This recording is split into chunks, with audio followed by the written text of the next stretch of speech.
Sirach, chapitre 27. Beaucoup ont péché pour un rien, et celui qui cherche à s'enrichir détourne les yeux. Comme un pieu est solidement enfoncé dans une fissure entre les pierres, ainsi le péché s'insinue entre vendeur et acheteur. Si quelqu'un ne demeure pas fermement dans la crainte du Seigneur, sa maison sera vite renversée. Quand on secoue le crible, il reste les déchets. Ainsi les impuretés d'un homme apparaissent dans ses pensées. Le four éprouve les vases du potier. L'épreuve de l'homme juste, c'est l'adversité. Le fruit montre comment l'arbre a été cultivé. Ainsi la parole montre ce qu'il y a dans le cœur de l'homme. Ne loue personne avant de l'avoir entendu parler, car c'est là que les hommes sont mis à l'épreuve. Si tu poursuis la justice, tu l'atteindras et tu la revêtiras comme une robe de gloire. Les oiseaux se rassemblent avec leurs semblables. Ainsi la vérité revient vers ceux qui la pratiquent. Le lion guette sa proie, ainsi le péché guette ceux qui commettent l'injustice. Le discours de l'homme pieux est toujours sagesse, mais l'insensé change comme la lune. Parmi les sots mesure le temps de rester, parmi les réfléchis demeure longtemps. Le discours des insensés est irritant, et leur rire est un débordement de péché. Le parler de ceux qui jurent beaucoup fait dresser les cheveux sur la tête, et leurs disputes font boucher les oreilles. La querelle des orgueilleux mène au sang, et leurs injures sont pénibles à entendre. Celui qui trahit des secrets détruit la confiance et ne trouvera jamais d'amis selon son cœur. Aime ton ami et sois-lui fidèle. Mais si tu trahis ses secrets, ne cours pas après lui. Car comme un homme détruit son ennemi, ainsi tu as détruit l'amitié de ton prochain.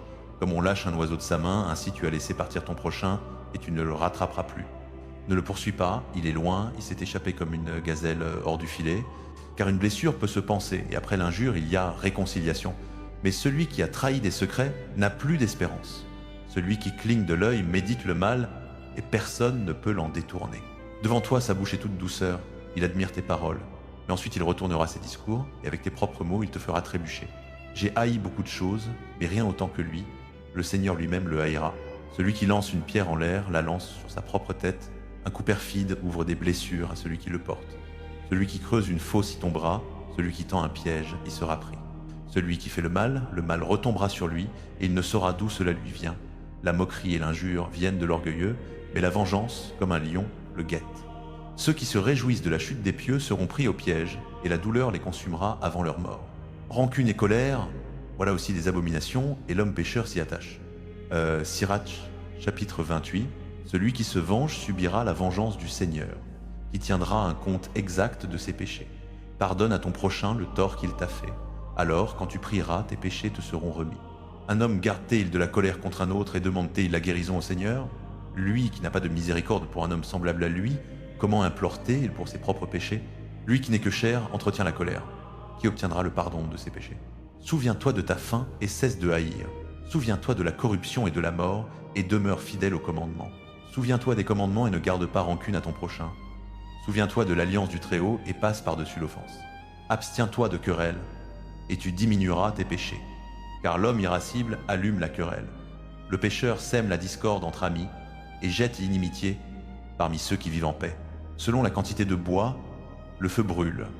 Selon la violence de la dispute, la querelle s'enflamme. Selon la force de l'homme, sa colère grandit. Et selon sa richesse, il élève sa fureur. Une dispute précipitée allume le feu, une querelle précipitée verse le sang. Si tu souffles sur une étincelle, elle s'allume. Si tu craches dessus, elle s'éteint. L'un et l'autre sortent de ta bouche. Maudisent le médisant et le fourbe, il a perdu beaucoup de gens qui vivaient en paix. La calomnie a bouleversé beaucoup de personnes, les a chassés de nation en nation, a détruit des villes fortes et renversé les maisons des grands. La calomnie a chassé des femmes vaillantes et les a privées du fruit de leur travail. Celui qui y prête attention ne trouvera jamais de repos, ni de demeure tranquille. Le coup de fouet fait une marque, mais le coup de langue brise les os. Beaucoup sont tombés par le tranchant de l'épée, mais pas autant que par la langue. Heureux celui qui est à l'abri d'elle, qui n'a pas été exposé à sa fureur, qui n'a pas traîné son joug, ni été lié de ses chaînes. Car son joug est un joug de fer, et ses chaînes sont des chaînes d'airain. Sa mort est une mort funeste, le séjour des morts vaut mieux qu'elle.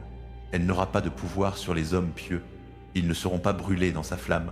Ceux qui abandonnent le Seigneur y tomberont, elle brûlera parmi eux sans s'éteindre. Elle sera lancée contre eux, comme un lion, comme une panthère, elle les déchirera.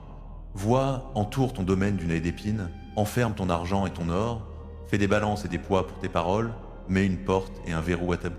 Prends garde de ne pas fauter par la langue, de peur de tomber devant celui qui te guette.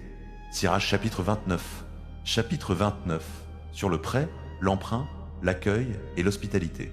Celui qui exerce la miséricorde prêtera à son prochain, et celui qui le soutient de sa main observe les commandements. Prête à ton prochain au temps de son besoin, et toi, à ton tour, rends-lui promptement. Tiens ta parole et sois fidèle avec lui, et en toute occasion tu trouveras ce dont tu as besoin. Beaucoup considèrent un prêt comme une trouvaille, et causent des ennuis à ceux qui les ont aidés. Un homme baise les mains d'un autre jusqu'à ce qu'il obtienne le prêt et abaisse sa voix en parlant de l'argent du prochain. Mais au moment du remboursement, il diffère, rend des paroles d'indifférence et se plaint du temps. Si le prêteur fait pression, il récupère à peine la moitié et la considère comme une trouvaille. Sinon, l'emprunteur l'a dépouillé de son argent et s'est fait de lui un ennemi, sans raison. Il lui rendra des malédictions et des injures, et au lieu d'honneur, il lui rendra du déshonneur. À cause d'une telle méchanceté, beaucoup se sont refusés à prêter. Ils ont craint d'être frustrés sans motif. Néanmoins, sois patient envers l'homme dans l'humiliation et ne le fais pas attendre pour ton aumône. Secours le pauvre à cause du commandement et, à cause de son besoin, ne le renvoie pas les mains vides. Perds ton argent pour un frère ou un ami et ne le laisse pas rouiller sous une pierre pour être perdu. Place ton trésor selon les commandements du Très-Haut, cela te profitera plus que l'or. Enferme l'aumône dans tes coffres et elle te délivrera de toute affliction. Mieux qu'un bouclier puissant et qu'une lance lourde, elle combattra pour toi contre l'ennemi. Un homme de bien se porte caution pour son prochain, mais celui qui a perdu la honte l'abandonnera. N'oublie pas toute la bonté de ta caution, car il a donné sa vie pour toi. Le pécheur dissipe les biens de sa caution, et l'ingrat abandonne son sauveur. La caution a ruiné beaucoup d'hommes prospères, et les a secoués comme une vague de la mer. Elle a fait errer des hommes puissants en exil, et ils ont vagabondé parmi des nations étrangères. Le pécheur qui s'est engagé dans la caution et qui court après le gain tombera dans les procès. Aide ton prochain selon ton pouvoir, mais prends garde à toi-même de peur de tomber. Le nécessaire à la vie, c'est l'eau, le pain, le vêtement et une maison pour couvrir la nudité. Mieux vaut la vie du pauvre sous un abri de planches que des festins somptueux chez autrui. Contente-toi du peu ou du beaucoup. C'est une vie misérable que d'aller de maison en maison, et là où t'es haute, tu n'ouvriras pas la bouche, quoi. Tu serviras, tu donneras à boire sans être remercié, et de plus tu entendras des paroles amères. Viens ici, étranger, dresse la table, et si tu as quelque chose sous la main, donne-moi à manger. Cède la place, étranger, à une personne honorable. Mon frère vient loger chez moi, j'ai besoin de ma maison. Ces choses sont dures à supporter pour un homme qui a du cœur, le reproche pour le logement et l'injure du créancier. Sirach, chapitre 30. Chapitre 30, discipline des enfants, attitude juste. Celui qui aime son fils le fouettera souvent, afin de se réjouir plus tard de ce qu'il sera devenu. Celui qui instruit son fils en tirera profit et s'en vantera parmi ses connaissances. Celui qui enseigne son fils rendra ses ennemis jaloux et se réjouira de lui devant ses amis. Le père meurt, et c'est comme s'il ne mourait pas, car il laisse après lui un autre lui-même. Pendant sa vie, il l'a vu et s'en est réjoui. À sa mort, il n'a pas été affligé. Il a laissé derrière lui un vengeur contre ses ennemis et quelqu'un qui rendra la reconnaissance à ses amis. Celui qui gâte son fils pansera ses blessures, et ses entrailles seront troublées à chaque cri. Un cheval non dompté devient rétif, et un fils laissé à lui-même devient insolent. Choisis un enfant, il te fera peur. Joue avec lui, il te causera du chagrin. Ne rise pas avec lui, de peur d'avoir à souffrir avec lui et de grincer des dents à la fin. Ne lui donne pas de liberté dans sa jeunesse, et ne ferme pas les yeux sur ses fautes. Courbe son cou dès sa jeunesse, et frappe ses flancs pendant qu'il est enfant, de peur qu'il ne devienne obstiné, ne te désobéisse, et ne te cause un chagrin d'âme. Éduque ton fils et travaille-le, de peur que tu ne sois offensé par son impudence. Mieux vaut un pauvre bien portant et vigoureux qu'un riche tourmenté dans son corps. Santé et bonne constitution valent mieux que tout l'or, et un corps robuste que des richesses immenses. Il n'y a pas de richesse supérieure à la santé du corps, et il n'y a pas de joie au-dessus de la joie du cœur. La mort vaut mieux qu'une vie amère, et le repos éternel qu'une maladie chronique. Des mets délicieux versés sur une bouche fermée sont comme des offrandes de nourriture déposées sur une tombe. Que sert une offrande à une idole? Elle ne peut ni manger ni sentir. Ainsi est celui que le Seigneur châtie. Il voit de ses yeux et gémit, comme un eunuque qui étreint une jeune fille et gémit. Ne te livre pas à la tristesse et ne t'afflige pas toi-même par tes pensées. La joie du cœur est la vie de l'homme, et l'allégresse de l'homme prolonge ses jours. Cajole ton âme, console ton cœur, et éloigne de toi la tristesse, car la tristesse en a perdu beaucoup, et elle n'a aucun profit. La jalousie et la colère abrègent les jours, et le souci fait venir la vieillesse avant le temps. Un cœur joyeux et bon fait attention à la nourriture qu'il prend. Sirach chapitre 31. Chapitre 31. Conduite droite. L'insomnie à cause des richesses consume la chair, et le souci qu'on en a chasse le sommeil. Le souci qui tient éveillé empêche le somme, et une grave maladie fait perdre le sommeil. Le riche travaille à amasser des biens et quand il se repose, il se remplit de ses délices. Le pauvre travaille à réduire son pain et quand il se repose, il est dans le besoin. Celui qui aime l'or ne sera pas justifié et celui qui court après le gain sera égaré par lui. Beaucoup ont péri à cause de l'or et leur ruine les a rencontrés face à face. C'est un bois d'achoppement pour ceux qui lui sacrifient et tout insensé y sera pris. Heureux le riche qui s'est trouvé sans tâche et qui n'a pas couru après l'or. Qui est-il ? Nous le proclamerons bien heureux, car il a fait des choses merveilleuses parmi son peuple. Qui a été éprouvé par là et s'est trouvé parfait, qu'il en tire sujet de gloire? Qui a pu transgresser et n'a pas transgressé, faire le mal et ne l'a pas fait? Ses biens seront affermis, et l'assemblée racontera ses aumônes. Es-tu assis à la table d'un grand? N'ouvre pas sur elle une gorge avide, et ne dis pas, comme il y a beaucoup de choses, souviens-toi qu'un œil avide est une mauvaise chose. Quoi de plus avide que l'œil? C'est pourquoi il pleure sur tout visage. N'étends pas la main partout où il regarde, et ne te précipite pas avec lui dans le plat. Juge des sentiments de ton prochain d'après les tiens, et sois réfléchi en toutes choses. Mange comme un homme ce qui t'est servi, et ne mâche pas bruyamment, de peur d'être haï. Cesse le premier par savoir vivre, et ne sois pas insatiable, de peur de donner offense. Si tu es assis au milieu de nombreux convives, n'étends pas la main avant eux.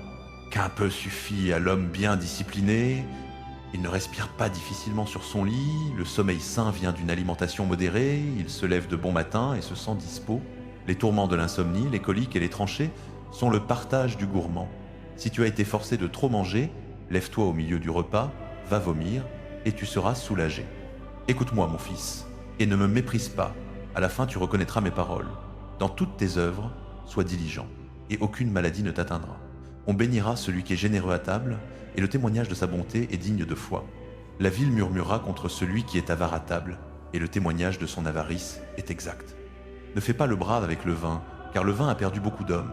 Le feu éprouve la trempe de l'acier, ainsi le vin éprouve les cœurs dans la querelle des orgueilleux. Le vin est comme la vie pour les hommes si tu le bois avec mesure. Quelle vie a l'homme privé de vin? Il a été créé pour réjouir les hommes. Le vin bu à propos et modérément est joie du cœur et allégresse de l'âme.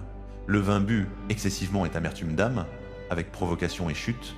L'ivresse accroît la colère de l'insensé à son dommage, elle diminue les forces et ajoute des blessures.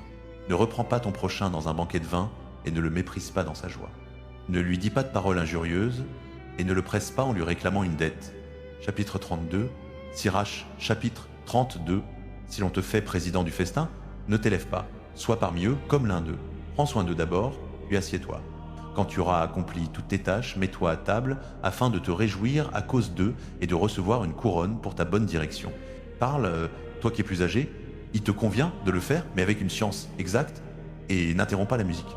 Là où l'on fait entendre de la musique, ne répand pas de discours, n'étale pas ta sagesse hors de saison. Un seau de rubis dans une monture d'or, tel est un concert de musique lors d'un banquet de vin. Un seau d'émeraude dans une riche monture d'or, telle est la mélodie des instruments avec un vin agréable. Parle, jeune homme, s'il le faut, mais à peine 2 fois et seulement si on te questionne. Rassemble tes paroles, dis beaucoup en peu de mots. Sois comme quelqu'un qui sait et qui cependant se tait.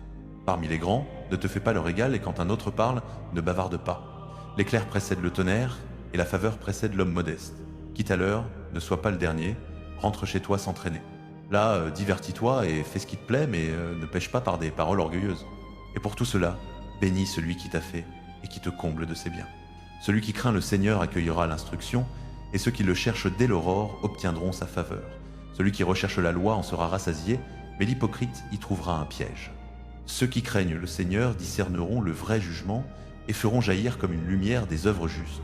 L'homme pécheur fuit la réprimande et trouve une décision selon ses désirs. L'homme de conseil ne néglige pas une pensée. L'homme insolent et orgueilleux ne connaît pas la crainte. Ne fais rien sans avoir délibéré, et une fois que tu as agi, tu n'auras pas de regrets. Ne marche pas sur un chemin semé d'obstacles, et ne trébuche pas sur des pierres. Ne te fie pas à un chemin uni, et prends garde à tes propres enfants. En toute chose, garde-toi toi-même, c'est là observer les commandements. Celui qui croit à la loi est attentif aux commandements, et celui qui se confie dans le Seigneur ne subira aucun dommage. Sirach, chapitre 33. Aucun mal n'arrivera à celui qui craint le Seigneur, dans l'épreuve, il le délivrera encore et encore. L'homme sage n'aura pas la loi en haine, mais celui qui fait semblant de l'observer est comme un navire dans la tempête. L'homme intelligent met sa confiance dans la loi, pour lui, la loi est aussi sûre qu'un oracle divin. Prépare ton discours, et ainsi on t'écoutera. Rassemble ton instruction et réponds. Le cœur du sot est comme une roue de chariot, et ses pensées comme un essieu qui tourne. Un étalon est semblable à un ami moqueur, il hennit sous tout cavalier qui le monte. Pourquoi un jour l'emporte-t-il sur un autre, alors que toute la lumière de l'année vient du soleil? C'est par la décision du Seigneur qu'ils ont été distingués, il a fixé les différentes saisons et les fêtes. Certains jours, il les a élevés et sanctifiés, d'autres, il en a fait des jours ordinaires. Tous les hommes viennent de la terre, et Adam a été créé de la poussière. Dans la plénitude de sa science, le Seigneur les a distingués et leur a assigné des voies différentes. Certains, il les a bénis et élevés, certains, il les a sanctifiés et rapprochés de lui, certains, il les a maudits et abaissés, il les a renversés de leur place. Comme l'argile est dans la main du potier, modelée à son gré, ainsi les hommes sont dans la main de celui qui les a faits, pour leur rendre selon son jugement. Le bien est l'opposé du mal, la vie l'opposé de la mort, de même le pécheur est l'opposé de l'homme pieux. Regarde ainsi toutes les œuvres du Très-Haut, elles vont deux par deux, l'une l'opposé de l'autre. Moi j'ai été le dernier à veiller, comme celui qui glane après les vendangeurs. Par la bénédiction du Seigneur, j'ai devancé les autres, et comme un vendangeur, j'ai rempli mon pressoir. Considérez que je n'ai pas travaillé pour moi seul, mais pour tous ceux qui cherchent l'instruction. Écoutez-moi, vous les grands du peuple, et vous, chefs de l'assemblée, prêtez l'oreille. À ton fils, à ta femme, à ton frère, à ton ami, ne donne pas pouvoir sur toi pendant ta vie, ne donne pas tes biens à un autre, de peur de te repentir et de devoir les réclamer. Tant que tu vis et que le souffle est en toi, ne te laisse remplacer par personne, car il vaut mieux que tes enfants te demandent que de regarder toi-même vers les mains de tes fils. Dans tout ce que tu fais, sois excellent. Ne laisse aucune tâche sur ton honneur. Le jour où s'achèveront les jours de ta vie, à l'heure de la mort, distribue ton héritage. Fourrage, bâton et charge pour l'âne, pain, discipline et travail pour l'esclave, fais travailler ton serviteur, et tu trouveras le repos, laisse-lui les mains libres, et il cherchera la liberté. Le joug et la courroie courbent le cou, et pour l'esclave méchant, il y a l'écartèlement et la torture. Mets-le au travail, afin qu'il ne reste pas oisif, car l'oisiveté enseigne beaucoup de mal. Assigne-lui le travail qui lui convient. S'il n'obéit pas, alourdis ses chaînes. Mais ne sois excessif envers personne, et ne fais rien sans discernement. Si tu as un serviteur, qu'il soit comme toi-même, car tu l'as acquis au prix du sang. Si tu as un serviteur, traite-le comme un frère, car tu en auras besoin comme de ta propre vie. Si tu le maltraites et qu'il s'enfuit, par quel chemin iras-tu le chercher? Sirach, chapitre 34. L'homme insensé a des espoirs vains et trompeurs. Les songes donnent des ailes aux insensés. Comme celui qui saisit une ombre et poursuit le vent, ainsi celui qui s'attache aux songes.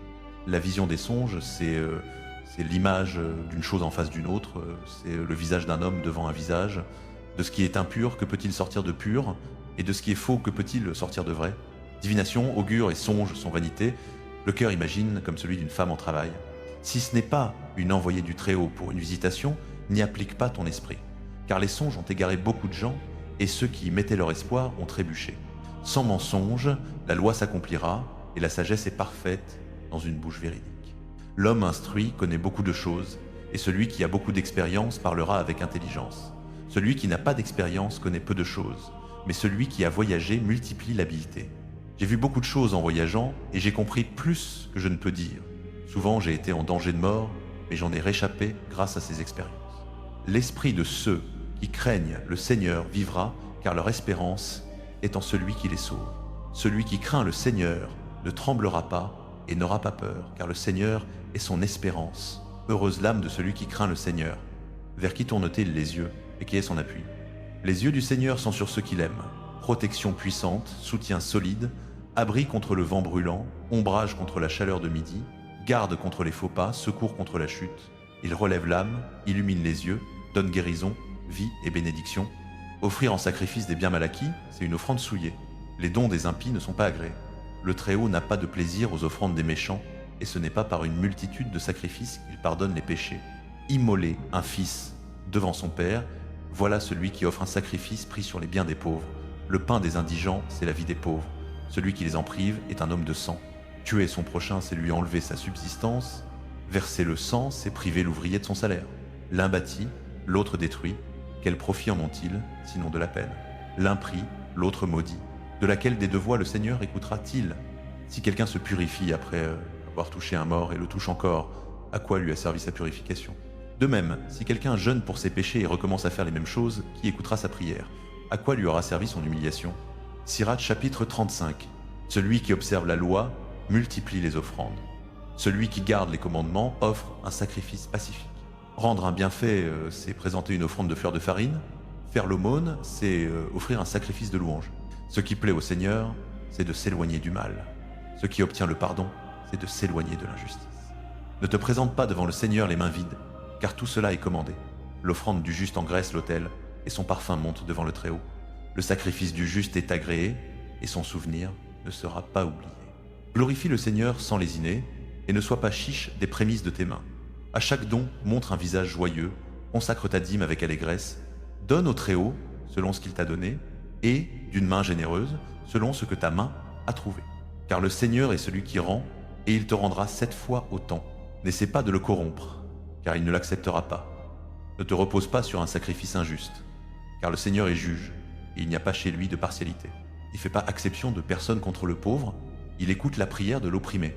Il ne méprise pas la supplication de l'orphelin, ni la veuve quand elle répand sa plainte. Les larmes de la veuve ne coulent-elles pas sur ses joues, et son cri ne s'élève-t-il pas entre celui qui les fait couler? Celui dont le service plaît au Seigneur sera bien accueilli, et sa prière montera jusqu'aux nuées. La prière de l'humble traverse les nuages, tant qu'elle n'est pas arrivée, il ne se console pas. Il ne se retire pas avant que le Très-Haut ait regardé, que le juste juge ait fait justice, et le Seigneur n'attendra pas. Il ne patientera pas à leur égard jusqu'à ce qu'il ait brisé les reins des impitoyables et tiré vengeance des nations, jusqu'à ce qu'il ait supprimé la multitude des orgueilleux et brisé les sceptres des injustes, jusqu'à ce qu'il ait rendu à l'homme selon ses œuvres et rétribué les actions des hommes selon leurs desseins, jusqu'à ce qu'il ait jugé la cause de son peuple et les ait réjouis par sa miséricorde. Belle est la miséricorde au temps de la détresse, comme les nuages de pluie au temps de la sécheresse. Sirach chapitre 36, chapitre 36. Prière pour le peuple de Dieu, parole de sagesse. Aie pitié de nous, Seigneur, Dieu de l'univers, et regarde, fais luire sur nous la lumière de ta miséricorde. Répands ta terreur sur les nations qui ne t'ont pas recherché. Lève ta main contre les peuples étrangers, et qui voient ta puissance. Comme tu t'es sanctifié en nous devant eux, ainsi sois magnifié en eux devant nous, qu'ils te connaissent comme nous t'avons connu, qu'il n'y a pas d'autre Dieu que toi, Seigneur. Renouvelle les signes et opère d'autres prodiges. Glorifie ta main et ton bras droit. Réveille ta fureur et répands ta colère. Anéantis l'adversaire et extermine l'ennemi. Hâte le temps, souviens-toi du serment, et qu'on publie tes grandes œuvres, que le survivant soit dévoré par le feu de ta colère, et que ceux qui maltraitent ton peuple trouvent la perdition. Écrase la tête des princes ennemis qui disent « Il n'y a que nous ». Rassemble toutes les tribus de Jacob et rends-leur leur héritage comme au commencement. Aie pitié, Seigneur, du peuple qui est appelé de ton nom, d'Israël que tu as traité comme un premier-né. Aie compassion de la ville de ton sanctuaire, Jérusalem, lieu de ton repos. Amplition de l'annonce de tes merveilles et ton temple de ta gloire, rends témoignage à ceux que tu as créés au commencement et accomplis les prophéties prononcées en ton nom. Donne leur récompense à ceux qui t'attendent et que tes prophètes soient trouvés fidèles. Exauce, Seigneur, la prière de tes serviteurs, selon la bénédiction d'Aaron sur ton peuple. Que tous ceux qui habitent la terre reconnaissent que tu es le Seigneur, le Dieu des siècles. L'estomac accepte toute nourriture, mais il y a aliment meilleur qu'aliment. Le palais discerne le goût du gibier, de même un cœur intelligent discerne les paroles mensongères. Un cœur pervers cause du chagrin, mais l'homme expérimenté le lui rend. Une femme accepte n'importe quel homme, mais telle fille vaut mieux qu'une autre. La beauté d'une femme réjouit le visage et surpasse tout désir de l'homme. Si sa langue est pleine de douceur et de mansuétude, son mari n'est pas comme les autres hommes. Celui qui acquiert une épouse obtient le meilleur des biens, une aide qui lui ressemble et une colonne d'appui. Là où il n'y a pas de clôture, la propriété est pillée, et là où il n'y a pas de femme, l'homme erre en gémissant. Qui fera confiance à un brigand agile qui court de ville en ville? Ainsi, qui fera confiance à un homme sans nid qui loge où la nuit le surprend? Sirach chapitre 37, chapitre 37. Sur le bon conseil, la raison et la modération. Tout ami dira, moi aussi je suis ami, mais il y a ami qui n'est ami que de nom. N'est-ce pas une douleur mortelle quand un compagnon et un ami se changent en ennemis? Ô mauvaise inclination, pourquoi as-tu été formé pour couvrir la terre de tromperie? Tel compagnon se réjouit du bonheur d'un ami, mais au temps de l'adversité, il sera contre lui. Tel compagnon travaille avec un ami pour son ventre, mais au jour du combat, il prendra le bouclier. N'oublie pas un ami dans ton cœur, et ne sois pas ingrat envers lui dans tes richesses.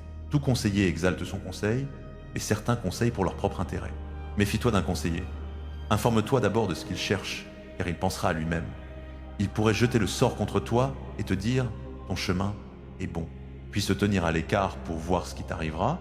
Ne prends pas conseil, avec celui qui te regarde de travers, cache tes intentions à ceux qui sont jaloux de toi.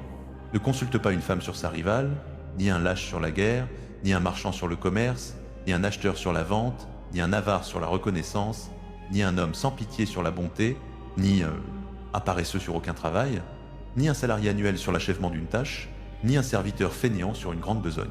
N'accorde aucune attention à cela pour aucun conseil, mais fréquente constamment un homme pieux, que tu sais observer les commandements, dont l'âme est selon ton âme et qui, si tu trébuches, souffrira avec toi, et tiens ferme au conseil de ton cœur, car personne ne t'est plus fidèle que lui. Car l'âme d'un homme annonce parfois mieux que 7 sentinelles assises en haut sur une tour de guet. Et par-dessus tout cela, prie le Très-Haut pour qu'il dirige ta voie dans la vérité. Le raisonnement est le principe de toute œuvre, et le conseil précède toute entreprise. Signe des changements du cœur, 4 parts se présentent. Le bien et le mal, la vie et la mort. Et c'est toujours la langue qui domine sur eux. Il y a l'homme habile, maître de beaucoup de gens, et pourtant inutile à lui-même. Il y a l'homme habile en parole qui se fait haïr. Il sera privé de toute nourriture, car la grâce ne lui a pas été donnée par le Seigneur, puisqu'il est privé de toute sagesse. Il y a l'homme sage pour son propre avantage, et les fruits de son intelligence sont sûrs sur ses lèvres. L'homme sage instruira son peuple, et les fruits de son intelligence sont dignes de foi. L'homme sage sera comblé de bénédictions, et tous ceux qui le voient le diront heureux. La vie de l'homme est comptée en jours, mais les jours d'Israël sont innombrables. Le sage parmi son peuple héritera la confiance, et son nom vivra éternellement. Mon fils, éprouve ton âme pendant ta vie, vois ce qui lui est nuisible et ne le lui donne pas. Car tout ne convient pas à tous, et chacun ne se plaît pas en toutes choses. Ne sois pas insatiable pour aucune gourmandise, et ne te jette pas sur les aliments. Car la surabondance de nourriture amène la maladie, et la gloutonnerie conduit jusqu'au colique. Beaucoup sont morts de gloutonnerie, mais celui qui s'en garde prolonge sa vie. Sirach chapitre 38. Chapitre 38. Sur les médecins, les artisans et les ouvriers. Honore le médecin des honneurs qui lui sont dus, à cause des services dont tu as besoin de lui, car c'est le Seigneur qui l'a créé. La guérison vient du Très-Haut, et du roi il reçoit des présents. La science du médecin élève sa tête, et il est admiré en présence des grands. Le Seigneur a créé les remèdes de la terre, et l'homme sensé ne les méprise pas. N'est-ce pas un bois qui a rendu l'eau douce pour faire connaître sa puissance? Il a donné aux hommes la science pour qu'ils se glorifient de ses merveilles. Par eux il guérit et ôte la douleur. Le pharmacien en fait un mélange. Ainsi ses œuvres ne finiront jamais, et de lui vient la santé sur la face de la terre. Mon fils, quand tu es malade, ne sois pas négligent. Prie le Seigneur, et il te guérira. Écarte-toi de la faute, dirige droit tes mains, et purifie ton cœur de tout péché. Offre une offrande d'encens et un mémorial de fleurs de farine, fais une offrande grasse, autant que tu le peux. Puis donne place au médecin, car le Seigneur l'a créé, qu'il ne s'éloigne pas de toi, car tu as besoin de lui. Il y a des cas où le succès est dans leurs mains. Eux aussi prieront le Seigneur pour qu'il leur accorde de soulager et de guérir afin de conserver la vie. Celui qui pèche devant son Créateur, qu'il tombe entre les mains du médecin. Mon fils, verse des larmes sur un mort, et comme si tu souffrais cruellement, commence la lamentation. Enveloppe son corps selon ce qui lui est dû, et ne néglige pas sa sépulture. Pleure amèrement, pousse des cris passionnés, observe le deuil selon son mérite, un jour ou deux, pour éviter le blâme, puis console-toi de ta douleur. Car de la douleur vient la mort, et la douleur du cœur brise la force. Dans le malheur, la douleur persiste, et la vie du pauvre accable le cœur. Ne livre pas ton cœur à la douleur, repousse-la en te souvenant de la fin. N'oublie pas, il n'y a pas de retour, tu ne feras aucun bien aux morts, et tu te feras du mal à toi-même. Souviens-toi de mon jugement, car le tien sera pareil. À moi hier, à toi aujourd'hui. Quand le mort est au repos, que son souvenir cesse. Console-toi à son égard quand son esprit est parti. La sagesse du scribe s'acquiert dans le loisir, et celui qui a peu d'occupation deviendra sage. Comment deviendrait-il sage, celui qui tient la charrue, qui se glorifie du manche de l'aiguillon, qui mène des bœufs, est occupé à leurs travaux, et dont les propos ne portent que sur les veaux? Il met son cœur à tracer des sillons et passe ses nuits à préparer la nourriture des génisses. Ainsi font tous les artisans et les maîtres ouvriers qui passent la nuit comme le jour, ceux qui gravent les sceaux des cachets variés dans leur application, y mettent leur cœur à rendre une image ressemblante et veillent pour achever leur ouvrage. Ainsi le forgeron, assis près de l'enclume, attentif aux œuvres du fer, la vapeur du feu fond sa chair, il lutte dans la chaleur de la fournaise. Le bruit du marteau assourdit son oreille, et ses yeux sont fixés sur le modèle de l'objet. Il met son cœur à achever ses travaux et veille à parfaire l'ornementation. Ainsi le potier assis à son ouvrage, tournant la roue avec ses pieds, toujours inquiet de son travail, et tout son compte est en ombre. Il façonne l'argile de son bras, la rend souple avec ses pieds, il met son cœur à achever le vernissage et veille à nettoyer la fournaise. Tout cela mettent leur confiance dans leurs mains, et chacun est habile dans son métier. Sans eux, aucune ville ne serait bâtie, on n'y habiterait ni n'y circulerait. Pourtant, on ne les recherche pas pour le conseil du peuple, ils n'atteignent pas l'éminence dans l'assemblée, ils ne siègent pas sur le siège du juge, ils ne comprennent ni sentence ni jugement, ils n'exposent ni discipline ni droit, et on ne les trouve pas parmi ceux qui composent des proverbes. Mais ils maintiennent la structure du monde, et leur prière est dans l'exercice de leur métier. Sirach, chapitre 39, celui, au contraire, qui s'applique à l'étude de la loi du Très-Haut, recherchera la sagesse de tous les anciens et s'occupera des prophéties. Il conservera les discours des hommes illustres et pénétrera les détours des paraboles. Il recherchera le sens caché des proverbes et se plaira aux énigmes des paraboles. Il servira parmi les grands et paraîtra devant les princes. Il voyagera dans les pays des nations étrangères, car il éprouve le bien et le mal parmi les hommes. Il appliquera son cœur à se lever matin vers le Seigneur qui l'a fait et à supplier devant le Très-Haut. Il ouvrira sa bouche dans la prière et demandera pardon pour ses péchés. Si le grand Seigneur le veut, il sera rempli de l'esprit d'intelligence. Il répandra lui-même des paroles de sagesse et dans la prière, rendra grâce au Seigneur. Il dirigera droit son conseil et sa science et il méditera les secrets de Dieu. Lui-même révélera la doctrine de son enseignement et se glorifiera de la loi de l'alliance du Seigneur. Beaucoup loueront son intelligence, jamais elle ne sera effacée. Son souvenir ne disparaîtra pas et son nom vivra de génération en génération. Les nations proclameront sa sagesse et l'assemblée publiera sa louange. S'il vit longtemps, son nom sera plus grand que 1000, et s'il entre dans le repos, cela lui suffit. J'ai encore des réflexions à exprimer, car je suis rempli comme la lune à son plein. Écoutez-moi, fils saint, et croissez comme la rose plantée au bord d'un cours d'eau. Répandez un parfum comme l'encens, fleurissez comme le lys. Donnez votre fragrance, chantez un hymne de louange, bénissez le Seigneur pour toutes ses œuvres. Rendez grande gloire à son nom, rendez-lui grâce par la louange, avec des cantiques sur vos lèvres et avec des cithars, et voici ce que vous direz en rendant grâce. Toutes les œuvres du Seigneur sont très bonnes, et tout ce qu'il ordonne s'accomplit en son temps. On ne doit pas dire « qu'est-ce que cela ? À quoi cela sert-il ?» car tout sera recherché en son temps. À sa parole, les eaux se tinrent comme un monceau, et au mot de sa bouche, les réservoirs d'eau furent formés. À son commandement s'accomplit tout ce qui lui plaît, et personne ne diminue la puissance de son salut.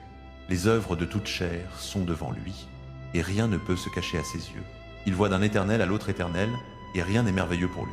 On ne doit pas dire « qu'est-ce que cela ? À quoi cela sert-il ?» car tout a été créé pour son usage. Sa bénédiction a couvert la terre sèche comme un fleuve, et l'a arrosée comme une inondation. De même, les nations encourront sa colère, comme il a changé les eaux douces en sel. Pour les saints, ses voies sont droites, de même elles sont des obstacles pour les méchants. Dès le commencement, les biens ont été créés pour les bons, comme les maux pour les pécheurs. Ce qui est nécessaire à la vie de l'homme, l'eau, le feu, le fer, le sel, la farine de froment, le lait, le miel, le sang de la vigne, l'huile et le vêtement. Tout cela est bon pour les hommes pieux, pour les pécheurs cela se change en mal. Il y a des vents créés pour la vengeance. Dans leur fureur, ils frappent avec force. Au temps de la consommation, ils déploieront leur puissance et apaiseront la colère de celui qui les a faits. Le feu, la grêle, la famine et la peste, tout cela a été créé pour la vengeance. Les dents des bêtes sauvages, les scorpions, les vipères et l'épée vengeresse qui détruit les impies, ils se réjouissent à son commandement. Ils sont prêts sur la terre pour leur service et, quand leur heure vient, ils ne transgressent pas sa parole. C'est pourquoi, dès le commencement, j'ai été persuadé, j'y ai réfléchi et je l'ai mis par écrit. Toutes les œuvres du Seigneur sont bonnes et il pourvoira à chaque besoin en son temps. On ne doit pas dire « ceci est pire que cela », car tout sera reconnu bon en son temps. Et maintenant, de tout votre cœur et de toute votre bouche, chantez et bénissez le nom du Seigneur. Sirach, chapitre 40. Grande peine a été créée pour tout homme, et un joug pesant est sur les fils d'Adam, depuis le jour où ils sortent du sein de leur mère jusqu'au jour où ils retournent à la mère de tous.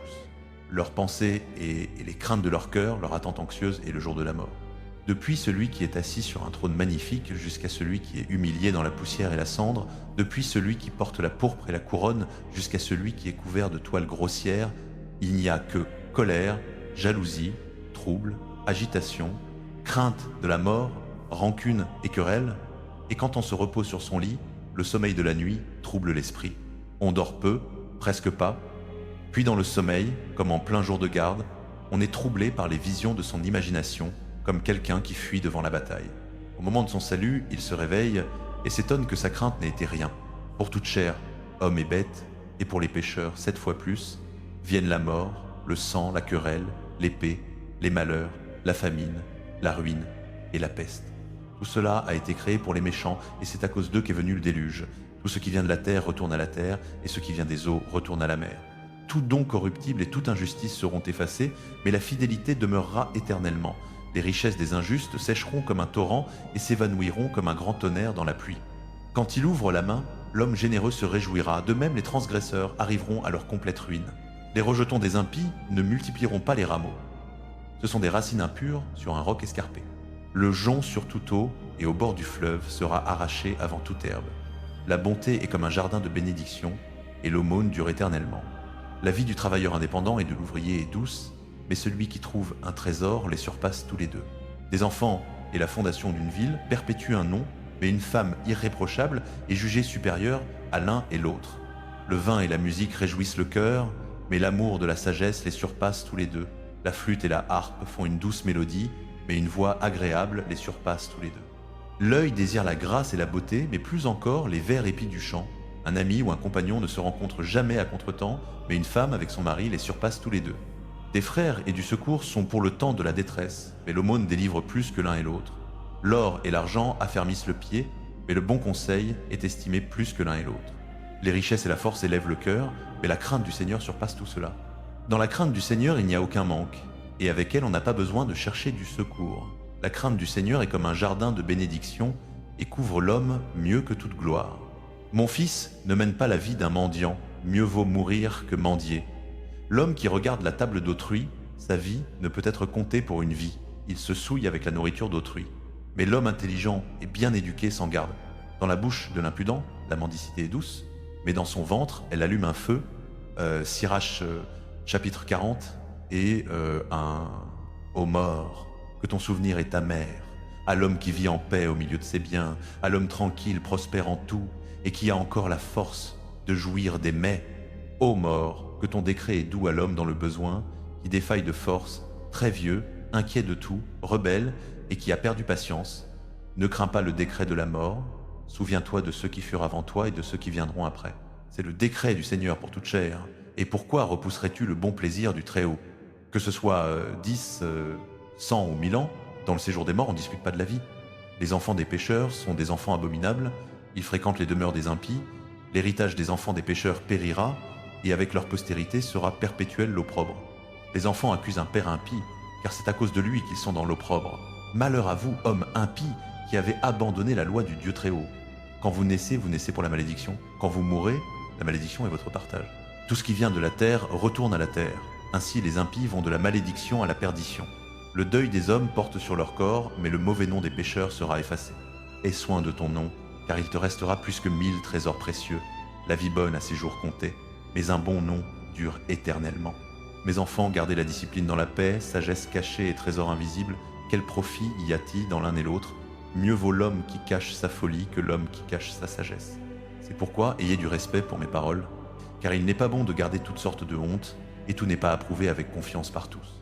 Ayez honte devant père et mère de l'immoralité, devant princes et magistrats du mensonge, devant juges et chefs de la transgression, devant l'assemblée et le peuple de l'iniquité, devant l'associé et l'ami de l'injustice, et, là où tu habites, du vol. Ayez honte devant la vérité de Dieu et de son alliance, de t'appuyer des coudes sur le pain, du mépris dans le recevoir et le donner, du silence devant ceux qui te saluent, de regarder une prostituée, de détourner le visage d'un parent, de prendre la part ou le don de quelqu'un, de fixer une femme mariée, de t'occuper trop de sa servante et n'approche pas de son lit de paroles injurieuses devant des amis, et après avoir donné, ne fais pas de reproches, de répéter ce que tu as entendu et de révéler des secrets. Alors tu seras vraiment pudique et tu trouveras grâce devant tous les hommes. Sirach, chapitre 42. Chapitre 42, des choses suivantes. N'aie pas honte et ne pêche pas par respect humain de la loi du Très-Haut et de son alliance, de rendre justice même à l'impie, de tenir compte avec un associé ou des compagnons de voyage, de partager l'héritage d'amis, de l'exactitude des balances et des poids, d'acquérir beaucoup ou peu, du gain dans le commerce avec les marchands, de la discipline sévère des enfants et de faire saigner le dos d'un mauvais serviteur. Avec une méchante femme, un sot est bon, et là où il y a beaucoup de mains, ferme à clé. Tout ce que tu remets, fais-le par nombre et par poids, et mets par écrit tout ce que tu donnes ou reçois. N'aie pas honte d'instruire l'insensé ou l'ignorant, ni le vieillard qui dispute avec les jeunes, alors tu seras vraiment instruit et approuvé devant tous les vivants. Une fille tient son père secrètement éveillé, et le souci d'elle lui ôte le sommeil. Quand elle est jeune, de peur qu'elle ne passe l'âge du mariage, une fois mariée, de peur qu'elle ne soit haïe, tant qu'elle est vierge, de peur qu'elle ne soit souillée ou ne devienne enceinte dans la maison paternelle, ayant un mari, de peur qu'elle ne lui soit infidèle, une fois mariée, de peur qu'elle ne soit stérile. Sur une fille indocile, redouble de surveillance, de peur qu'elle ne te rende la risée de tes ennemis, la fable de la ville, l'objet des propos du peuple, et qu'elle ne te couvre de honte devant la grande assemblée. Ne regarde personne pour sa beauté, et ne t'assieds pas au milieu des femmes, car des vêtements sort la teigne, et de la femme sort la malice féminine. Mieux vaut la malice d'un homme qu'une femme qui fait du bien, c'est une femme qui attire honte et opprobre. Je vais maintenant rappeler les œuvres du Seigneur et dire ce que j'ai vu. Par les paroles du Seigneur, ces œuvres ont été faites, et l'accomplissement de sa volonté suit son jugement. Le soleil, en brillant, regarde tout, l'œuvre du Seigneur est pleine de sa gloire. Le Seigneur n'a pas donné à ses saints de raconter toutes ces merveilles que le Seigneur Tout-Puissant a établies pour que l'univers soit affermi dans sa gloire. Il scrute l'abîme et le cœur des hommes, il pénètre leurs desseins rusés. Car le Très-Haut connaît toute science.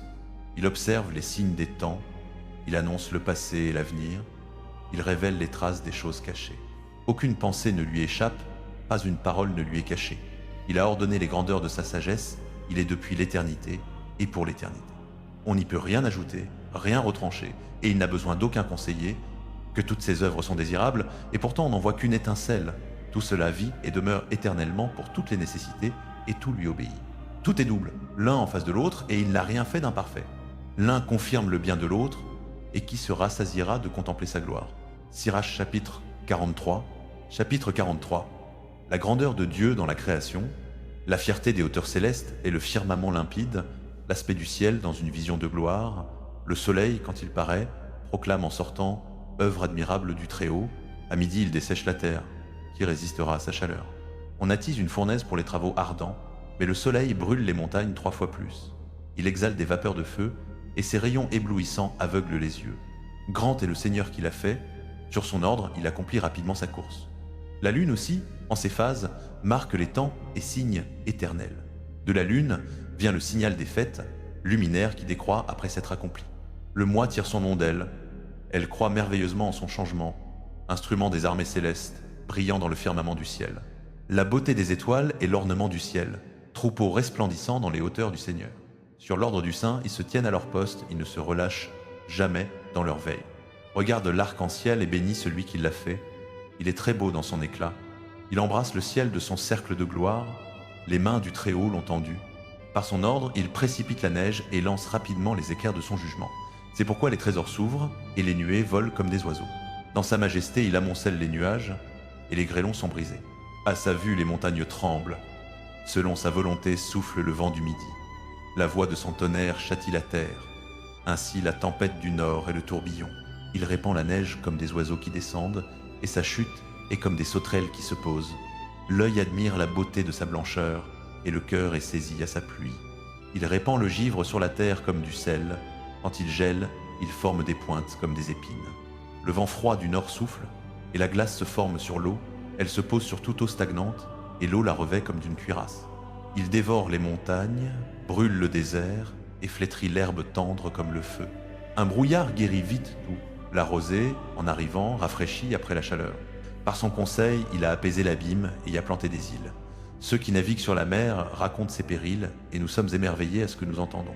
Là sont des œuvres étranges et merveilleuses, toutes sortes d'animaux et les grands monstres marins.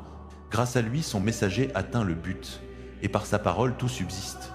Nous pourrions dire beaucoup et ne pas atteindre le fond.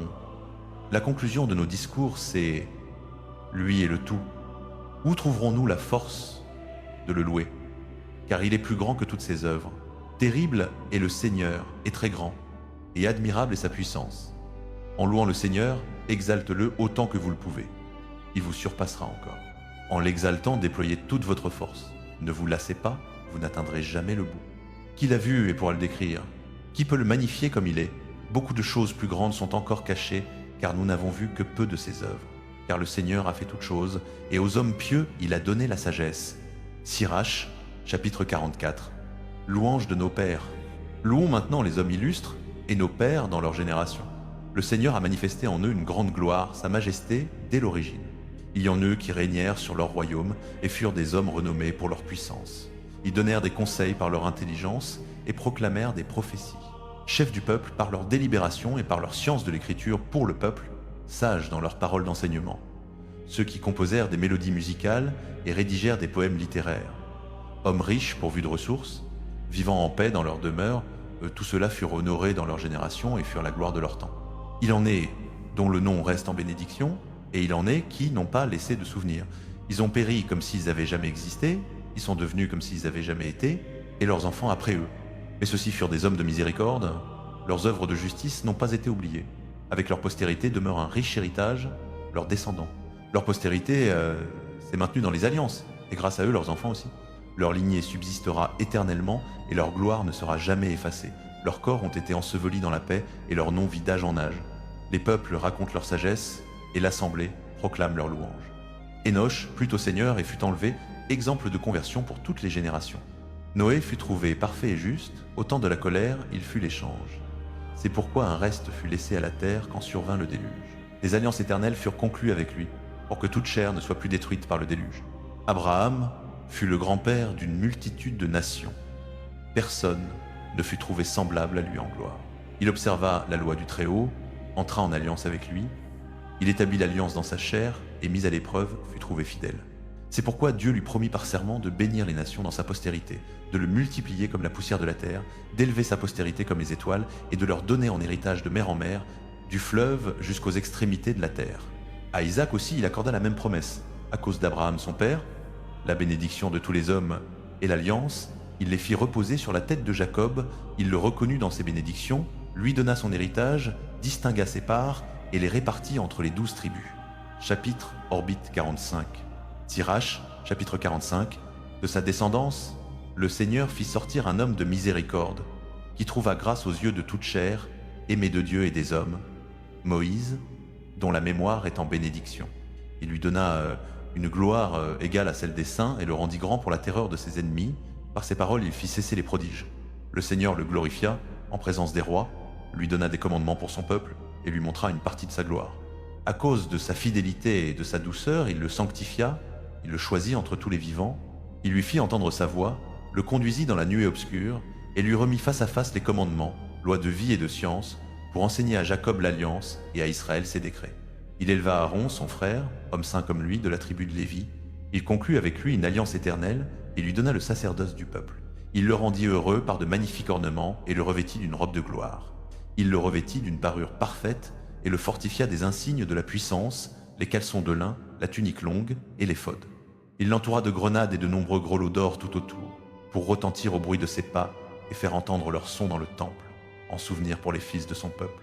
D'un vêtement sacré d'or, de violet et de pourpre, ouvrage d'un brodeur, du rational du jugement, des ourim et des toumim, d'écarlate torse, ouvrage d'un artiste, de pierres précieuses gravées en sceau, montées sur or, œuvre de lapidaire, pour servir de mémorial par des caractères gravés, selon le nombre des tribus d'Israël, d'une couronne d'or sur sa tiare où était gravé le sceau de sainteté, un signe glorieux, œuvre d'un expert, délice des yeux par sa riche parure. Avant lui, jamais il n'y en avait eu de si beaux, aucun étranger ne les a jamais revêtus, mais seulement ses fils et ses descendants pour toujours. Ces sacrifices seront consumés entièrement, 2 fois chaque jour, continuellement. Moïse le consacra et l'oignit d'huile sainte. Ce fut pour lui une alliance éternelle, et pour sa descendance, tous les jours du ciel, de servir le Seigneur, d'exercer le sacerdoce et de bénir son peuple en son nom. Il le choisit entre tous les vivants pour offrir le sacrifice au Seigneur, l'encens et le parfum agréable en mémorial, pour faire propitiation pour son peuple. Dans ses commandements, il lui donna pouvoir sur les statuts et les jugements, pour enseigner à Jacob les témoignages et éclairer Israël par sa loi. Des étrangers conspirèrent contre lui et furent jaloux de lui dans le désert, les gens de Dathan et d'Abiram et la bande de Corée, dans la colère et la fureur. Le Seigneur vit et n'en fut pas content, ils furent exterminés dans l'ardeur de sa colère. Il opéra contre eux des prodiges pour les consumer par une flamme de feu. Il ajouta de la gloire à Aaron et lui donna un héritage. Il lui attribua les prémices des premiers fruits, prépara en abondance le pain des prémices. Car il mange les sacrifices du Seigneur qu'il a donnés à lui et à sa descendance. Mais dans le pays du peuple, il n'a pas d'héritage. Il n'a point de part parmi le peuple, car le Seigneur lui-même est sa part et son héritage. Phiné, fils d'Éléazar, est le troisième en gloire, pour avoir été zélé dans la crainte du Seigneur et être resté ferme quand le peuple se détourna. Dans la bonté courageuse de son âme, il fit propitiation pour Israël. C'est pourquoi une alliance de paix fut établie avec lui, qu'il soit chef du sanctuaire et de son peuple, que lui et sa descendance possèdent à jamais la dignité du sacerdoce. Une alliance fut aussi conclue avec David, fils de Jessé de la tribu de Juda. L'héritage du roi passe d'un fils unique à un autre, tandis que l'héritage d'Aaron est pour sa descendance. Qu'il vous donne la sagesse dans le cœur pour juger son peuple avec justice, afin que leurs biens ne disparaissent pas et que leur gloire dure dans leur génération. Sirach, chapitre 46. Josué, fils de Nun, fut vaillant à la guerre et successeur de Moïse parmi les prophètes. Il fut selon son nom un grand sauveur des élus de Dieu pour tirer vengeance des ennemis qui s'élevaient contre eux afin de mettre Israël en possession de son héritage. Qu'il fut glorieux lorsqu'il leva les mains et brandit l'épée contre les villes. Qui avant lui tint jamais ferme ainsi? Car c'est lui qui mena les guerres du Seigneur. N'est-ce pas de sa main que le soleil s'arrêta et un seul jour devint comme deux? Il invoqua le Très-Haut souverain quand les ennemis le pressaient de toutes parts, et le grand Seigneur l'exauça par des grêlons d'une force extraordinaire. Il fondit sur la nation ennemie et, à la descente de Beth-Horon, extermina les adversaires, afin que les nations connussent son armement et qu'il combattait en face du Seigneur. Car il suivit entièrement le Tout-Puissant, et au jour de Moïse, il fit œuvre de piété, lui et Caleb, fils de Jéphoné. Ils s'opposèrent à l'assemblée, empêchèrent le peuple de pécher et apaisèrent le murmure mauvais. Aussi, tous deux seuls furent épargnés parmi 600 000 fantassins pour être introduits dans l'héritage, dans la terre où coule le lait et le miel. Et le Seigneur donna à Caleb de la force. Elle demeura avec lui jusqu'à sa vieillesse, si bien qu'il monta sur les hauteurs du pays, et sa descendance en garde la possession, afin que tous les fils d'Israël voient qu'il est bon de suivre le Seigneur. Et les juges, chacun avec son nom, ceux dont le cœur ne s'est pas prostitué et qui ne se sont pas détournés du Seigneur, que leur mémoire soit en bénédiction, que leurs os refleurissent de leur tombeau, et que le nom de ces hommes honorés revive dans leurs fils. Samuel, aimé de son Seigneur, prophète du Seigneur, établit la royauté et honnit des princes sur son peuple. Selon la loi du Seigneur, il jugea l'assemblée, et le Seigneur visita Jacob. Par sa fidélité, il fut reconnu prophète, et par ses paroles, il fut connu comme voyant digne de foi. Il invoqua le Seigneur Tout-Puissant quand les ennemis le pressaient de toutes parts, offrant en sacrifice un agneau de lait. Alors le Seigneur tonna du ciel et fit retentir sa voix avec grand fracas. Il anéantit les chefs des Tyriens et tous les princes des Philistins. Avant le temps de son sommeil éternel, Samuel prit à témoin devant le Seigneur et son loin. Je n'ai pris à personne aucun bien, pas même une sandale, et personne ne l'accusa. Même après s'être endormi, il prophétisa et annonça au roi sa fin. De la terre, il éleva la voix en prophétie pour effacer l'impiété du peuple. Sirach, chapitre 47. Après lui se leva Nathan pour prophétiser au jour de David. Comme on sépare la graisse des offrandes pacifiques, ainsi David fut choisi parmi les fils d'Israël. Il joua avec les lions comme avec des chevreaux, et avec les ours comme avec des agneaux. Dans sa jeunesse, n'a-t-il pas tué un géant et ôté l'opprobre du peuple, en levant la main avec la pierre de la fronde et abattant l'orgueil de Goliath? Car il invoqua le Seigneur Très-Haut, qui donna de la force à sa droite pour faire périr un homme puissant à la guerre et relever la corne de son peuple. Aussi le glorifia Théon pour les 10 000, et on le loua pour les bénédictions du Seigneur lorsqu'on lui remit le diadème de gloire. Car il extermina les ennemis de tous côtés et anéantit les Philistins ses adversaires, brisant leurs cornes jusqu'à ce jour. Dans toutes ses œuvres, il rendit grâce au Saint, au Très-Haut, par des paroles de gloire. De tout son cœur, il chanta des hymnes et aima celui qui l'avait fait. Il plaça des chantres devant l'autel pour faire retentir de douces mélodies par leur voix. Il donna de la splendeur aux fêtes et régla parfaitement les solennités tout au long de l'année, tandis qu'on louait le saint nom de Dieu et que le sanctuaire résonnait dès le matin. Le Seigneur effaça ses péchés et exalta sa corne pour toujours. Il lui donna l'alliance des rois et un trône de gloire en Israël. Après lui s'éleva un fils sage, qui grâce à lui vécut largement. Salomon régna en des jours de paix. Dieu lui accorda du repos sur toutes ses frontières pour qu'il bâtît une maison à son nom et prépara un sanctuaire à jamais. Que tu fus sage dans ta jeunesse, tu débordas comme un fleuve d'intelligence. Ton âme couvrit la terre et tu la remplis de paraboles et d'énigmes. Ton nom parvint jusqu'aux îles lointaines et tu fus aimé pour ta paix. À cause de tes cantiques, de tes proverbes, de tes paraboles et de tes réponses, les pays furent dans l'admiration. Au nom du Seigneur Dieu, appelé Dieu d'Israël, tu amassas l'or comme l'étain et multiplia l'argent comme le plomb. Mais tu livras tes flancs aux femmes, et par ton corps tu te soumis à leur pouvoir. Tu mis une tache à ta gloire et profanas ta descendance, si bien que tu as tiré la colère sur tes enfants et qu'ils gémirent de ta folie. La souveraineté fut divisée, et d'Éphraïm surgit un royaume rebelle. Mais le Seigneur ne renoncera jamais à sa miséricorde. Il ne laissera périr aucune de ses œuvres. Il n'effacera pas la postérité de son élu. Il n'anéantira pas la descendance de celui qu'il aima. Il donna donc un reste à Jacob et à David, une racine de sa lignée. Salomon reposa avec ses pères et laissa après lui un de ses fils, large de folie et pauvre d'intelligence, Roboam, dont la politique fit révolter le peuple, et Jéroboam, fils de Nabat, qui fit pécher Israël et montra à Éphraïm le chemin du péché. Leurs péchés se multiplièrent exceedingly, jusqu'à les chasser de leur terre.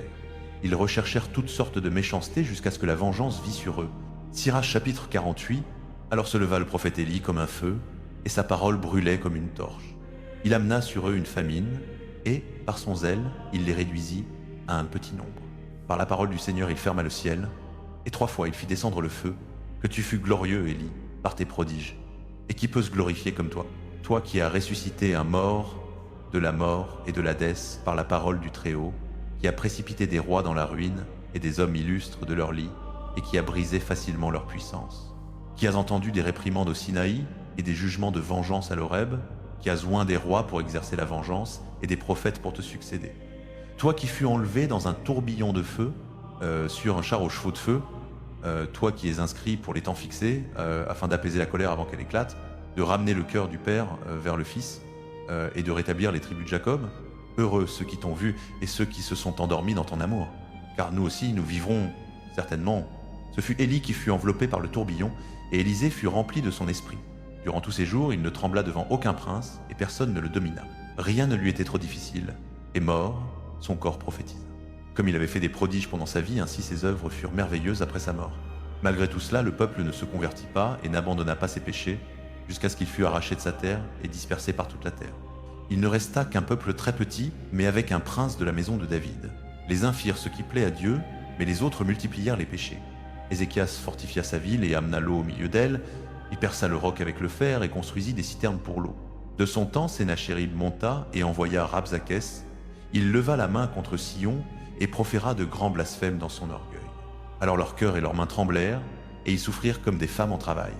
Mais ils invoquèrent le Seigneur miséricordieux, étendant les mains vers lui, et le Saint les exauça aussitôt du ciel et les délivra par la main d'Isaïe. Il frappa le camp des Assyriens, et son ange les extermina. Car Ézéchias fit ce qui plaît au Seigneur, et tint ferme les voies de David son père, que lui avait prescrites le grand et fidèle prophète Isaïe dans sa vision. De ces jours, le soleil recula, et il prolongea la vie du roi. Par un esprit de puissance, il vit les choses dernières et consola les affligés de Sion. Il révéla les choses à venir jusqu'à la fin des temps et les secrets avant qu'ils arrivent. Sirach chapitre 49. Chapitre 49.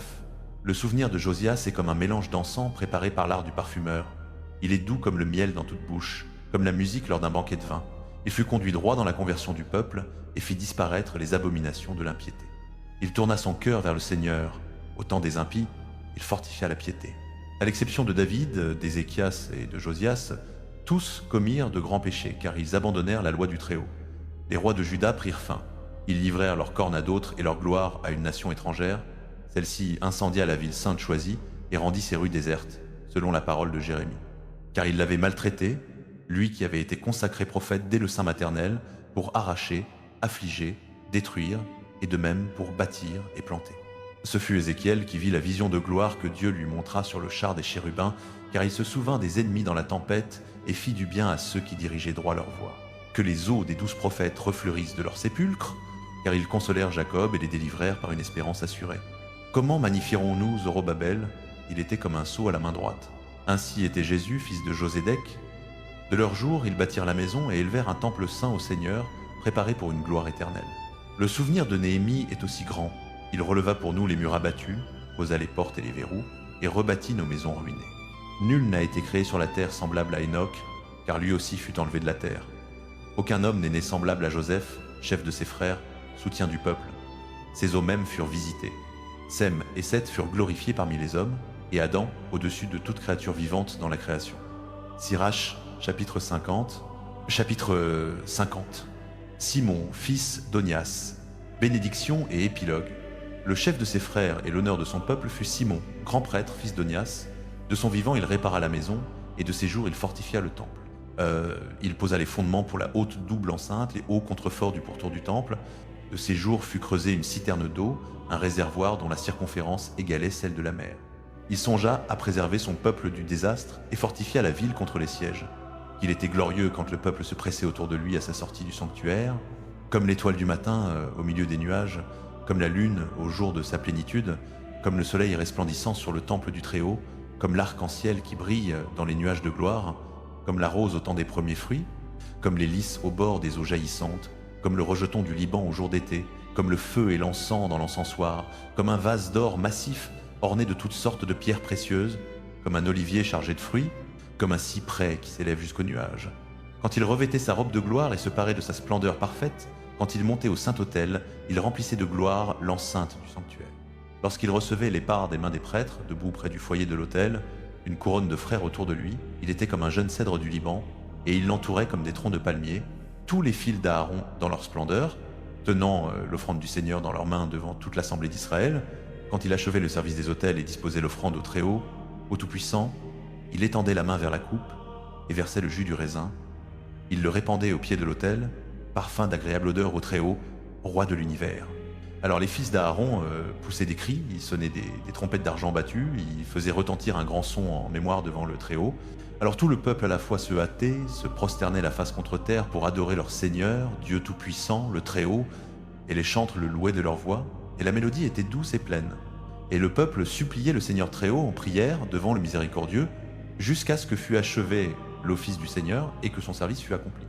Alors Simon descendait et élevait les mains sur toute l'assemblée des fils d'Israël pour prononcer la bénédiction du Seigneur de ses lèvres et se glorifier en son nom, et il se prosternait une seconde fois pour recevoir la bénédiction du Très-Haut. Et maintenant bénissez le Dieu de l'univers qui partout fait de grandes choses, qui élève nos jours dès le sein maternel et agit envers nous selon sa miséricorde. Qu'il nous donne la joie du cœur et que la paix soit en nos jours en Israël comme aux jours anciens, qu'Israël croit que la miséricorde de Dieu est avec nous pour nous délivrer en nos jours. Mon âme a en horreur deux nations, et la troisième n'est même pas une nation, ceux qui habitent la montagne de Séhir, les Philistins, et le peuple insensé qui demeure à Sichem. Instruction d'intelligence et de science a rédigé dans ce livre Jésus, fils de Sirac, fils d'Éléazar, de Jérusalem, qui a fait jaillir la sagesse de son cœur. Heureux celui qui s'y appliquera. Et celui qui la met dans son cœur deviendra sage. Car s'il les pratique, il sera fort pour tout, parce que la lumière du Seigneur est sa voix. Sirach, chapitre 51. Chapitre 51. Recherche de la sagesse. Je te rendrai grâce, Seigneur et Roi. Je te louerai, Dieu mon Sauveur. Je rends grâce à ton nom, car tu as été mon protecteur et mon soutien. Tu as délivré mon corps de la perdition, du piège de la langue calomniatrice, des lèvres qui profèrent le mensonge. En face de ceux qui m'assaillaient, tu fus mon soutien, tu m'as délivré, selon la grandeur de ta miséricorde et de ton nom, des mâchoires prêtes à me dévorer, de la main de ceux qui en voulaient à ma vie, des nombreuses tribulations que j'ai souffertes, de l'étouffement d'une flamme qui m'entourait, du milieu d'un feu que je n'avais pas allumé, du fond des entrailles de l'Hadès, d'une langue impure et de paroles mensongères, de la calomnie d'une langue injuste auprès du roi. Mon âme s'était approchée de la mort, et ma vie était tout près de l'Hadès, d'en bas. Il m'entourait de toutes parts, et personne ne me secourait. Je cherchais du regard un secours humain, et il n'y en avait pas. Alors je me souvins de ta miséricorde, Seigneur, et de ton action dès l'origine. Tu délivres ceux qui t'attendent et les sauves de la main des ennemis. Je fis monter de la terre ma supplication, et priais pour être délivré de la mort. J'invoquais le Seigneur, Père de mon Seigneur, de ne pas m'abandonner au jour de la tribulation, au temps où il n'y a pas de secours contre les orgueilleux. Je louerai ton nom sans cesse, et je chanterai une hymne d'action de grâce. Ma prière fut exaucée, tu m'as sauvé de la perdition et m'as retiré d'une situation mauvaise. C'est pourquoi je te rendrai grâce, je te louerai, et je bénirai le nom du Seigneur. Quand j'étais encore jeune, avant de m'égarer, j'ai cherché ouvertement la sagesse dans ma prière. Devant le temple, je la demandais, et jusqu'à la fin, je la rechercherai. De la fleur jusqu'au raisin mûr, mon cœur s'est réjoui en elle. Mon pied a marché sur le chemin droit. Dès ma jeunesse, j'ai suivi ses traces, j'ai incliné un peu l'oreille et je l'ai reçu, et j'ai trouvé pour moi beaucoup d'enseignements. J'ai fait des progrès. À celui qui me donne la sagesse, je rendrai gloire, car j'ai résolu de la mettre en pratique. J'ai été zélé pour le bien, et je ne serai pas confondu. Mon âme a lutté pour elle, et dans ma conduite, j'ai été exact. J'ai étendu mes mains vers le ciel, et j'ai déploré mon ignorance d'elle. J'ai dirigé mon âme vers elle, et dans la purification, je l'ai trouvée. J'ai acquis un cœur avec elle dès le commencement. C'est pourquoi je ne serai pas abandonné. Mes entrailles se sont émues à la chercher, C'est pourquoi j'ai obtenu un bien précieux. Le Seigneur m'a donné en récompense une langue, et je le louerai avec elle. Approchez-vous de moi, vous qui êtes sans instruction, et logez dans ma maison d'études. Pourquoi dites-vous encore que vous en manquez, alors que vos âmes ont très soif? J'ai ouvert la bouche, et j'ai parlé acquérez-la pour vous, sans argent. Soumettez votre cou au joug, et que votre âme reçoive l'instruction. Elle est proche et se trouve. Voyez de vos yeux, j'ai peu travaillé, et j'ai trouvé pour moi beaucoup de repos. Recevez l'instruction au prix d'une grande quantité d'argent, et vous gagnerez par elle beaucoup d'or. Que votre âme se réjouisse dans sa miséricorde, et que vous n'ayez pas honte quand vous le louerez. Accomplissez votre œuvre avant le temps fixé, et en son temps, il vous donnera votre récompense.